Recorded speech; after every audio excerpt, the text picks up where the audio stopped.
Milky mist பன்னீர், high protein பன்னீர், குறைந்த விலை நிறைந்த தரம், தங்கள் தேவைகள் அனைத்தும் ஒரே இடத்தில். ஜெயச்சந்திரன். வணக்கம் நண்பர்களே, மின்னம்பலம் டிஜிட்டல் திண்ணைக்கு உங்களை வரவேற்கிறோம். நான் ராகவேந்திர ஆரா. இன்று மார்ச் 8ஆம் தேதி 3வது நாளாக டாஸ்மாகை மையமாக வைத்து மத்திய அரசின் அமலாக்கத்துறை சோதனைகள் நடந்து கொண்டிருக்கின்றன. இது குறித்தும் இதனுடைய பின்னணி குறித்தும், அடுத்ததாக அதிமுக பாஜக கூட்டணி தொடர்பாக அண்ணாமலைக்கும் எடப்பாடி பழனிசாமிக்கும் இடையே அவர்கள் கொடுத்த பேட்டியிலே இருக்கின்ற முக்கியத்துவம் என்ன என்பது பற்றியும், அடுத்ததாக வருகிற மார்ச் 10ஆம் தேதி முன்னாள் அமைச்சர் SP வேலுமணியின் மகன் கல்யாண வரவேற்பு கோயம்புத்தூரில் நடக்கிறது. இதில் எடப்பாடி பழனிசாமி பங்கேற்க இருக்கிறார். அது சம்பந்தமான விவரங்களையும் இன்றைய டிஜிட்டல் திண்ணையில் நாம் பார்ப்போம். முதலில் இந்த 3வது நாளாக தொடரும் ED ரெய்டு. தமிழ்நாட்டில் டாஸ்மாகை மையமாக வைத்து மார்ச் 6ஆம் தேதி காலை தொடங்கிய ரெய்டு இன்று வரை நடந்து கொண்டிருக்கிறது.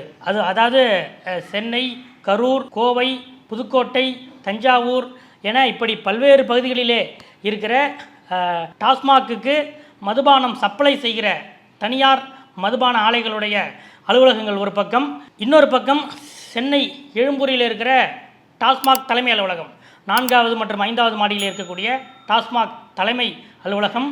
இது மட்டுமல்லாமல் சமீபத்தில் டாஸ்மாகில் உயர் பொறுப்பு வகித்து ஓய்வு பெற்ற அதிகாரிகளுடைய வீடுகள், இப்படி டாஸ்மாகுக்குள் என்ன நடக்கிறது என்பதை அறியும் முகமாக இந்த ரெய்டை தீவிரப்படுத்தி இருக்கிறது ED. அதாவது இதில் குறிப்பாக திமுகவை சேர்ந்த MP ஜெகத்ரட்சகன் அவர்களுடைய அக்காடு மதுபான நிறுவனம், அதே போல் கிரீம் சாலையிலே இருக்கக்கூடிய SNJ டிஸ்டிலரிஸ், அப்புறம் ராதாகிருஷ்ணன் சாலையில் இருக்கக்கூடிய MGM மதுபான ஆலை, இதே போல் கோயம்புத்தூரிலே நரசிம்மநாயக்கன் பாளையத்திலே செயல்பட்டு வருகிற சிவா டிஸ்டிலரிஸ், இப்படிப்பட்ட டாஸ்மாகுக்கு சப்ளை செய்கிற தனியார் மதுபான ஆலைகளின் அலுவலகங்களிலும் இந்த ரெய்டுகள் இன்று 3வது நாளாக நடக்கின்றன. இதிலே மாநிலத்தில் மொத்தம் 11 டிஸ்டிலரிஸ், அதாவது மொத்தம் 11 தனியார் மதுபான ஆலைகள் டாஸ்மாகுக்கு மது சப்ளை செய்கின்றன. இதிலே ED என்ன எதிர்பார்த்து இங்கே வந்திருக்காங்கன்னா, அதாவது தமிழ்நாட்டில் எந்த ஆட்சி நடந்தாலும் சரி, அது வந்து எம்ஜிஆர் காலத்திலிருந்து இப்போது வரை எந்த ஆட்சி நடந்தாலும், மதுபான கடைகள் அரசு வசம் இருந்தாலும், இதற்கு முன்பு தனியார்களிடம் இருந்த போதும் எவ்வளவு சப்ளை செய்கிறார்களோ, அதாவது மதுபான ஆலைகள் எத்தனை பாட்டில்கள் சப்ளை செய்கிறார்களோ அந்த அளவுக்கு ஆளுங்கட்சிக்கு பார்ட்டி ஃபண்ட் என்று ஒன்று கொடுப்பார்கள். அந்த வகையில் இந்த 2021 இப்போது வரை டாஸ்மாகுக்கு சப்ளை செய்கிற அந்த தனியார் மதுபான ஆலைகள் பார்ட்டி ஃபண்டு என்று எவ்வளவு கொடுத்திருக்கிறார்கள், அதை எப்படி கொடுத்திருக்கிறார்கள், அதை எந்த வழியாக கொடுத்திருக்கிறார்கள் என்பதை ஆய்வு செய்வதற்காகத்தான் இந்த ரெய்டை ED நடத்தி கொண்டிருக்கிறது. 3வது நாளாக அது பற்றிய விவரங்கள் கிடைக்குமா என்று தான் தேடிக்கொண்டிருக்கிறது என்கிறார்கள். இல்லை, இன்னொரு விஷயம் என்னென்னா, நம்ம ஏற்கனவே பார்த்த மாதிரி மதுபான ஆலைகள் டாஸ்மாக் அமைப்புக்கு சப்ளை செய்கிற அவங்களோட அந்த கணக்கு, அதாவது அதே நேரம் டாஸ்மாக் தலைமை அலுவலகத்தில் அதே அளவு கணக்கு இங்கே இருக்கிறதா, அதாவது தனியார் மதுபான ஆலைகள் நாங்கள் வந்து அரசாங்கத்துக்கு இவ்வளோ சப்ளை செய்திருக்கிறோம் என்று ஒரு கணக்கு வைத்திருப்பார்கள், அதே கணக்கு இங்கேயும் இருக்கிறதா, அதே போல் இந்த விற்பனை இந்த கணக்கு வழக்குகளுக்கு பொருத்தமாக இருக்கிறதா என்ற ஒரு ஒப்பீட்டையும் இந்த 3 நாட்களாக அமலாக்கத்துறையினர் ஆவணங்கள் மூலமாக செய்து வருகிறார்கள் என்று சொல்கிறார்கள். சரி, ED தேடி வந்த அந்த பார்ட்டி ஃபண்ட் பற்றிய தகவல்கள் அவர்களுக்கு ஏதேனும் கிடைத்ததா, அந்த குறிப்புகள் கிடைத்ததா என்று நாம் விசாரித்த போது ED வட்டாரத்தில் என்ன சொல்கிறார்கள் என்றால், நாங்கள் விசாரிக்க போனது ஒன்று, ஆனால் எங்களுக்கு கிடைத்தது அதையும் தாண்டிய சில சுவாரஸ்யமான திமுகவுக்குள் செந்தில் பாலாஜியை பற்றிய அவங்க என்ன நினைக்கிறாங்க என்பது பற்றிய சில விஷயங்கள் எங்களுக்கு கிடைத்திருக்கின்றன என்று சொல்கிறார்கள். அதாவது என்னென்னா, செந்தில் பாலாஜி மதுவிலக்கு மற்றும் ஆயத்தீர்வுத்துறை அமைச்சராக வந்த பிறகு இந்த டாஸ்மாகுக்கு தனியார் மதுபான ஆலைகளில் இருந்து கொள்முதல் செய்வதில் சில மாற்றங்களை கொண்டு வந்தார். அதாவது முன்னாடி என்னென்னா, அவங்களுக்கு வந்து ஆளுங்கட்சியோடு அரசாங்கத்தோடு இருக்கிற செல்வாக்கின் காரணமாக ஒவ்வொரு கம்பெனியும் அவங்களுடைய நெருக்கத்தின் அடிப்படையில் அவர்கள் டாஸ்மாகுக்கு சப்ளை செய்கிற ரேஷியோ அதிகமாக இருக்கும். ஆனால் செந்தில் பாலாஜி வந்த பிறகு மாற்றத்தை செய்தார். அதாவது எந்த சரக்கு அதிகமாக மூவ் ஆகுதோ, அதாவது டாஸ்மாகில் எந்த சரக்கு அதிகமாக விற்பனை ஆகிறதோ அந்த கம்பெனியின் சரக்கை அதிகமாக கொள்முதல் செய்வது. ஏனென்றால் இதற்கு முன்பு அவர்கள் அரசாங்கத்தோடு இருக்கிற நெருக்கத்தின் காரணமாக அந்தந்த தனியார் ஆலைகளிலிருந்து கொள்முதல் செய்யப்பட்ட சரக்குகள் விற்பனையாகாமல் இருந்த ஒரு தகவல் கிடைக்கிறது. அதனால் எது அதிகமாக மூவ் ஆகுதோ, எது விரும்பப்பட்டு வாங்கப்படுகிறதோ அந்த சரக்குகளை அதிகமாக வாங்குறது, அதிகமாக கொள்முதல் செய்வது என்ற ஒரு பாலிசியை, ஒரு கொள்கை மாற்றத்தை, நடைமுறை மாற்றத்தை செந்தில் பாலாஜி எடுத்துகிட்டு வந்தார். ஆனால் அதிலே பாதிக்கப்பட்டது திமுகவை சேர்ந்த மதுபான ஆலை நடத்துபவர்கள் தான் என்று சொல்கிறார்கள். இதை இடி ரெய்டுக்கு போகும்போது அங்கே இருக்கிற, அதாவது மதுபான ஆலையிலே அந்த அலுவலகங்களிலே வேலை செய்கிற அதிகாரிகளே, ஊழியர்களே ஈடியிடம் இந்த விஷயங்களை சொல்லியிருக்கிறார்கள். செந்தில் பாலாஜி கொண்டு வந்த மாற்றத்தால் பாதிக்கப்பட்டது திமுகவை சேர்ந்த மதுபான ஆலைகள் வைத்திருக்கிற அந்த புள்ளிகள் தான் என்று சொல்கிறார்கள். இது இன்னும் சொல்ல போனால் குறிப்பாக இந்த ஒரு ஆபரேஷன் காரணமாக ஜெகத் ரட்சகன் தனது பீர் ஆலையே மூடிவிட்டார் என்றும் சொல்கிறார்கள். அது மட்டுமல்ல, இப்படி தங்களுடைய ஆலையிலிருந்து சப்ளையை குறைத்ததால் செந்தில் பாலாஜி பற்றி சில திமுக புள்ளிகள் முதலமைச்சர் ஸ்டாலினிடமே சென்று முறையிட்டிருக்கிறார்கள்.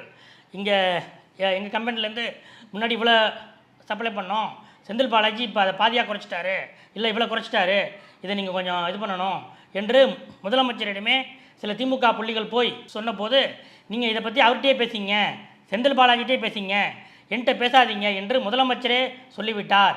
அதனால் செந்தில் பாலாஜி மீது திமுகவை சேர்ந்த மதுபான ஆலை அதிபர்களே வருத்தத்தில் இருக்காங்க என்று அந்த ஆலை சம்பந்தப்பட்ட ஊழியர்களே ஈடியிடம் சொல்லியிருக்கிறார்கள். என்னடா, நம்ம ஒரு பார்ட்டி ஃபண்டை தேடி வந்தால் பார்ட்டிக்குள்ளேயே செந்தில் பாலாஜிக்கு எதிராக இப்படிப்பட்ட சில விஷயங்கள் இருக்கின்றன என்று ஈடி அதிகாரிகள் ஆச்சரியப்பட்டு போனார்கள் என்றும் ஒரு தகவல் இன்று கிடைக்கிறது. இந்த ரெய்டு நடவடிக்கைகளுக்கிடையே நேற்று, அதாவது மார்ச் 7ஆம் தேதி தலைமைச் செயலகம் சென்ற அமைச்சர் செந்தில் பாலாஜி அங்கே முதலமைச்சரின் செயலாளர் உமாநாத்தை சென்று சந்தித்து அவரிடம் சில நிமிடங்கள் ஆலோசித்தார். அதன் பிறகு செந்தில் பாலாஜி உடனடியாக கரூர் புறப்பட்டு சென்றார். கரூரிலே நேற்று மறைந்த திமுக பொதுச் செயலாளர் பேராசிரியர் அன்பழகனின் நினைவு தின நிகழ்ச்சி, அதில் கலந்து கொண்டு விட்டு நேற்று மாலை கரூரிலே இருக்கக்கூடிய அந்த தொழில் முனைவோர் அவர்கள் இடையே ஏற்பாடு செய்யப்பட்டிருந்த சந்திப்பு தொடர்பான நிகழ்ச்சியில் கலந்து கொண்டார். அதன் பிறகு நேற்று இரவு கோவை சென்று விட்டார். கோவையிலே இன்று அரசு விழாக்களிலே செந்தில் பாலாஜி பங்கேற்றார். 3 நாளாக ரெய்டு நடக்குது. டாஸ்மாக் குடோனு, டாஸ்மாக் தலைமை அலுவலகம், டாஸ்மாக்கு சப்ளை செய்கிற தனியார் மதுபான ஆலை உரிமையாளர்களுடைய அந்த அலுவலகங்கள், இங்கெல்லாம் ரெய்டு நடக்குது. ஆனால் செந்தில் பாலாஜி திமுக நிகழ்ச்சி, அரசு நிகழ்ச்சி என்று 2 நாட்களாக ரொம்ப கூலாக இருக்கிறார். அது மட்டுமல்ல, இன்று கோவையிலே அவர் செய்தியாளர்களை சந்தித்த போது, என்னங்க 3 நாளாக இதுமாதிரி ரெய்டு நடந்து கொண்டிருக்கிறது என்று கேட்டபோது அதுக்கு செந்தில் பாலாஜி சொன்ன பதில், ரெய்டு முழுசாக முடியட்டும், அப்புறம் நான் பதில் சொல்கிறேன் என்பதுதான். இந்த அளவுக்கு கூலாக இருக்கிறாரே என்ன என்று திமுக வட்டாரத்தில் விசாரித்த போது, செந்தில் பாலாஜி ஏற்கனவே அமலாக்கத்துறை விசாரணையை சந்தித்தவர். அதன் காரணமாக கிட்டத்தட்ட 1 வருடத்துக்கு மேலாக சிறையில் இருந்தார். அதற்கு பிறகு வெளியே இப்போது அமைச்சராக இருக்கிறார். அவருக்கு அமலாக்கத்துறைக்குள் நடக்கும் சில விஷயங்கள் அவருக்கும் தெரியும். இந்த நிலையில் அமலாக்கத்துறை எதிர்பார்த்த எதுவும் இந்த ரெய்டில் அவர்களுக்கு கிடைக்காது என்பதை உணர்ந்துதான் செந்தில் பாலாஜி இப்படி சொல்கிறார் என்று சொல்பவர்களும் திமுகவில் இருக்கிறார்கள். அதே நேரம் இன்னொரு இந்த ரெய்டுக்கான மிக உடனடி காரணம் என்ன என்று விசாரிக்கும் போது அதற்கு இன்னொரு காரணத்தையும் கோவை அரசியல் வட்டாரத்தில் கூறுகிறார்கள். அதாவது என்னென்னா, வருகிற 2026 சட்டமன்ற தேர்தலை 200 தொகுதிகள் வெல்ல வேண்டும் என்று இலக்கு வைத்து முதலமைச்சர் ஸ்டாலின் செயல்பட்டு கொண்டிருக்கிறார். இதற்கு வெளிப்படையாக பல அறிவிப்புகள் அந்த குழுக்கள்லாம் அமைக்கப்பட்டிருக்கின்றன. அதே நேரம் அறிவிக்கப்படாமல் சில வேலைகளையும் திமுக தலைமை மிக தீவிரமாக செய்து வருகிறது. அதாவது ஒவ்வொரு மண்டலத்திலும் இத்தனை சட்டமன்ற தொகுதிகள் இவரவர் கவனிக்க வேண்டும் என்று உள்ளுக்குள்ளே ஒரு பட்டியல் தயாரிக்கப்பட்டு, இந்தாங்க உங்களுக்கு இந்த பொறுப்பு, இத்தனை தொகுதிகள் உங்களுக்கு பொறுப்பு, இத்தனை தொகுதிகள் உங்களுக்கு பொறுப்பு என்று வழங்கப்பட்டு வருகிறது. அந்த அடிப்படையில் செந்தில் பாலாஜிக்கு 22 சட்டமன்ற தொகுதிகள் பொறுப்பு வழங்கப்பட்டிருக்கின்றன. அதாவது கோவை மாவட்டத்திலே 10 சட்டமன்ற தொகுதிகள், அவருடைய கரூர் மாவட்டத்திலே 4 சட்டமன்ற தொகுதிகள், ஈரோடு மாவட்டத்தில் 8 சட்டமன்ற தொகுதிகள், திருப்பூர் மாவட்டத்தில் 8 சட்டமன்ற தொகுதிகள். இந்த 30 சட்டமன்ற தொகுதிகளில் 22 சட்டமன்ற தொகுதிகளுடைய பொறுப்பு வருகிற 2026 சட்டமன்ற பொதுத் தேர்தலில் இந்த மாவட்டங்களைச் சேர்ந்த 22 சட்டமன்ற தொகுதிகளின் பொறுப்பு செந்தில் பாலாஜியிடம் ஒப்படைக்கப்பட்டிருக்கிறது. இன்னும் ஒரு வகையில் சொல்லப்போனால் செந்தில் பாலாஜியே இந்த பொறுப்பை கேட்டு வாங்கியிருக்கிறார். வருகிற 2026 சட்டமன்ற தேர்தலில் வெற்றி பெற வைப்பது செந்தில் பாலாஜியின் பொறுப்பு என்ற ரீதியில் அதற்குண்டான சில போக்குவரத்துகளையும் செந்தில் பாலாஜி ஆரம்பித்து விட்டார். ஆங்காங்கே என்னென்ன செய்ய வேண்டுமோ அதையெல்லாம் செய்ய ஆரம்பித்து விட்டார் என்ற இந்த தகவல் மத்திய அரசுக்கு கிடைக்கிறது. இதையடுத்து தான் உடனடியாக அவரை முடக்க வேண்டும் என்ற அடிப்படையில் இந்த ரெய்டை இப்போது ஏவி விட்டிருக்கிறார்கள். இதற்கெல்லாம் நாங்கள் பயப்பட மாட்டோம் என்று செந்தில் பாலாஜி தரப்பில் கோவை அரசியல் வட்டாரத்திலே இருக்கிறவர்கள் சொல்கிறார்கள். இதுதான் ரெய்டு பற்றிய இன்றைய அப்டேட். அடுத்ததாக பாரதிய ஜனதா கட்சியின் மாநில தலைவர் அண்ணாமலைக்கும் அதிமுகவின் பொதுச் செயலாளர் எடப்பாடி பழனிசாமிக்கும் இடையில் கூட்டணி தொடர்பாக கேள்வி பதில் என்ற வார்த்தை போர் நடந்து கொண்டிருக்கிறது. 2026 சட்டமன்ற தேர்தலில் மீண்டும் அதிமுக பாஜக கூட்டணி உருவாகுமா என்ற ஒரு கேள்வி அனைத்து வட்டாரங்களிலும் எதிரொலித்துக் கொண்டிருக்கிற இந்த நிலையில் அண்ணாமலை நேற்று செய்தியாளர்களிடம் பேசும்போது என்ன சொன்னார் என்றால், 2021 சட்டமன்ற தேர்தலுக்கு பிறகு பாஜகவால் தான் நாங்கள் தோற்றோம் என்று சொன்னவர்கள் எல்லாம், பாஜகவை தீண்டத்தகாத கட்சி என்று பார்த்தவர்கள் எல்லாம் இப்போது பாஜகவுடைய கூட்டணிக்காக தவங்கிடக்கும் ஒரு சூழ்நிலை உருவாகிவிட்டது. இதுவே எங்களுக்கு பெரிய பெருமை தான். பாரதிய ஜனதா கட்சி இல்லாமல் தமிழ்நாட்டில் இன்று யாரும் அரசியல் செய்ய முடியாது என்ற நிலையை நாங்கள் உருவாக்கியிருக்கிறோம் என்று அண்ணாமலை சொன்னார். அவர் சொன்னது யாரை சொன்னார் என்றால் அதிமுகவை தான் என்பது அனைவருக்கும் தெரியும். ஏனென்றால் 2021 சட்டமன்ற தேர்தல் தோல்விக்கு பிறகு CV சண்முகம், ஜெயக்குமார் உள்ளிட்ட அதிமுகவிலே இருக்கக்கூடிய பாஜக எதிர்ப்பாளர்கள், அதாவது பாஜக கூட்டணி வேண்டாம் என்று தேர்தலுக்கு முன்பே சொன்ன இவர்கள் எல்லாம் வெளிப்படையாக தேர்தல் தோல்விக்கு பிறகு பாரதிய ஜனதா கட்சியை கூட்டணியில் சேர்த்ததால் தான் நாங்கள் தோற்றோம், இல்லை என்றால் 3வது முறையாக அதிமுக ஆட்சிக்கு வந்திருக்கும் என்றெல்லாம் சொன்னார்கள். அதே போல் 2023 பாஜகவின் கூட்டணியை அதிமுக முறித்து கொண்டது. இப்போது மீண்டும் அதிமுக பாஜக கூட்டணி வருகிற சட்டமன்ற தேர்தலுக்கு உருவாகுமா என்ற கேள்வி வருகிற இந்த நிலையில்தான் அண்ணாமலை இப்படி சொன்னார். இதற்கு அதிமுக பொதுச் செயலாளர் எடப்பாடி பழனிசாமியிடம் பதில் கேட்கப்பட்ட போது, அதிமுக ஆரம்பிக்கப்பட்டு இதுவரையிலான 50 ஆண்டுகளில் யாரிடமும் கூட்டணிக்காக தவங்கிடந்த சரித்திரமே அதிமுக கிடையாது என்று எடப்பாடி பழனிசாமி இதை மறுத்தார். அதே நேரம் இன்னொரு விஷயத்தையும் சொன்னார். அண்ணாமலை அதிமுகவை குறிப்பிட்டு சொல்லவில்லை, நீங்களே ஏன் நினச்சிக்கிறீங்க என்ற ஒரு கேள்வியும் கேட்டிருக்கிறார். இதன் மூலமாக பழைய எடப்பாடியாக இருந்தால் அண்ணாமலைக்கு காரசாரமாக கடுமையான ஒரு பதிலை சொல்லியிருப்பார். ஆனால் இப்போது திமுக தான் எங்கள் எதிரி, திமுகவை தவிர வேறு யாரும் எங்களுக்கு எதிரி அல்ல, திமுக மீண்டும் ஆட்சிக்கு வரக்கூடாது என்பதற்காக யாருடையும் கூட்டணி சேர தயார் என்று தங்களது தேர்தல் வியூகத்தில் சற்று தளர்வை கொடுத்திருக்கிற எடப்பாடி பழனிசாமி இன்னைக்கு அண்ணாமலை அதிமுகவை சொல்லவில்லை என்று குறிப்பிடுகிறார். இதற்கு பின்னணி என்னவென்றால் பாஜகவுடைய கதவை இன்னமும் எடப்பாடி அடைக்கவில்லை என்பதைத்தான் இது காட்டுகிறது என்று அதிமுக பாஜக இருதரப்பு வட்டாரத்திலும் சொல்கிறார்கள்.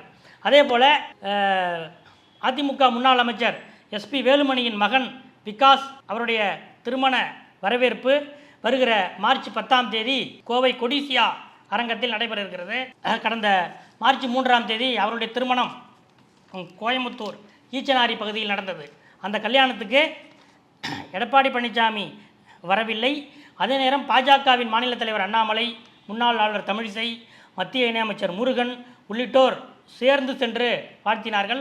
இதை வைத்து அரசியலில் சில பரபரப்புகள் ஏற்பட்டன. அதிமுக பாஜக கூட்டணி அப்படி இப்படின்ட்டு சில விவாதங்கள் வந்தன. இந்த நிலையில் எடப்பாடி பழனிசாமி மார்ச் 10ஆம் தேதி கட்சி ரீதியாக நடக்கிற அந்த வரவேற்பு நிகழ்ச்சிக்குத்தான் வருகிறார் என்று வேலுமணி தரப்பில் சொல்லப்பட்டது. இப்படிப்பட்ட இந்த நிலையில்தான் எடப்பாடிக்கு மிக பிரம்மாண்டமான வரவேற்பை கொடுக்க வேலுமணி திட்டமிட்டிருக்கிறார் என்று கூறுகிறார்கள். அதாவது இந்த தன்னுடைய சொந்த வீட்டு இந்த கல்யாணத்தையே, தன்னுடைய சொந்த மகன் கல்யாணத்தையே ஒரு எதிர்க்கட்சியாக இருக்கிற இந்த நிலையில் மாநிலத்திலே இருக்கக்கூடிய அனைத்து அதிமுக நிர்வாகிகளுக்கும் ஒரு பூஸ்ட் கொடுக்கும் விதமாக, ஒரு புத்துணர்ச்சி கொடுக்கும் விதமாக இந்த திருமணத்தை நடத்துவது என்று முடிவு செய்துதான் தமிழ்நாட்டில் இருக்கும் அனைத்து மாவட்டங்களிலிருந்தும் அதிமுக நிர்வாகிகளை அழைத்திருக்கிறார். ஒரு மாவட்டத்துக்கு சுமார் 2000 to 2500 பத்திரிகை வேலுமணி சென்று வைத்திருக்கிறார். அதாவது ஒவ்வொரு மாவட்டத்துக்கும் சென்று அந்த மாவட்டத்திலே ஒரு மண்டபத்திலே அனைத்து அதிமுக நிர்வாகிகளையும் அழைத்து ஏதோ ஒரு கட்சி ஆலோசனை கூட்டம் போலவே நடத்தி அவர்கள் எல்லாரையும் அழைத்து அங்கே அவர்களுக்கு நான் உங்கள் வீடு தேடி வரணும்னு நினச்சேன், ஆனால் என்னால் முடியல, அதனால் உங்கள் மாவட்டம் தேடி வந்திருக்கேன், இந்தாங்க என் மகன் பத்திரிக்கை, இது நம்ம அதிமுக விழா, நீங்கள்லாம் வந்துடணும் என்று சொல்லி ஒவ்வொரு மாவட்டத்திலும் 2000 முதல் 2500 பேருக்கு தனது மகன் கல்யாண பத்திரிகையை எஸ்பி வேலுமணி வைத்திருக்கிறார். அதே போல் கோவை மாவட்டத்தில், மற்ற மாவட்டங்கள் ஒரு பக்கம் என்றால் கோவை மாவட்டம் அவருடைய சொந்த மாவட்டம் என்ற நிலையில் இன்னும் கூடுதல் கவனிப்பை அங்கே கொடுத்திருக்கிறார். கோவை மாவட்டத்திலே இருக்கக்கூடிய ஒரு தொகுதிக்கு 1000 பத்திரிகை என்ற அடிப்படையில் கோவை மாவட்டத்துக்கு மட்டும் 10,000 பத்திரிகையை வேலுமணி வைத்திருக்கிறார் என்று சொல்கிறார்கள் அவருடைய தரப்பில். இப்படி பார்த்தால் மாநிலம் முழுவதிலிருந்தும் லட்சக்கணக்கான அதிமுக நிர்வாகிகள், தொண்டர்கள் இந்த வேலுமணியுடைய மகன் வரவேற்பு நிகழ்ச்சிக்கு வர இருக்கிறார்கள். இதை அதிமுக எதிர்க்கட்சியாக இருக்கும் இந்த நிலையில் தன்னுடைய மகனுடைய திருமண நிகழ்ச்சியை எடப்பாடி பழனிசாமி தலைமையில் நடத்தி அதிமுகவுக்கு ஒரு புத்துணர்ச்சி ஊட்டும் விழாவாக இதை நடத்த வேண்டும் என்று வேலுமணி தீவிர ஏற்பாடுகளில் இறங்கியிருக்கிறார்கள். ஏற்கனவே வேலுமணி, எடப்பாடி ஆகியோருக்கு இடையில் சில வருத்தங்கள், மனஸ்தாபங்கள் இருப்பதாக செய்திகள் வந்து கொண்டிருக்கிற இந்த நிலையில் அவற்றையெல்லாம் உடைக்கும் வகையில் இந்த மார்ச் 10ஆம் தேதி நிகழ்ச்சி இருக்கும் என்று வேலுமணி தரப்பில் கூறுகிறார்கள். இதுதான் இன்றைய அரசியல் அப்டேட். அடுத்தடுத்த அரசியல் அப்டேட்டுகளை அறிந்து கொள்ள தொடர்ந்து காத்திருங்கள். நன்றி. மில்கி மிஸ்ட் பன்னீர், ஹை புரோட்டீன் பன்னீர், குறைந்த விலை, நிறைந்த தரம், தங்கள் தேவைகள் அனைத்தும் ஒரே இடத்தில். ஜெயச்சந்திரன். மின்னம்பலம்.com, தமிழின் முதல் மொபைல் பத்திரிகை.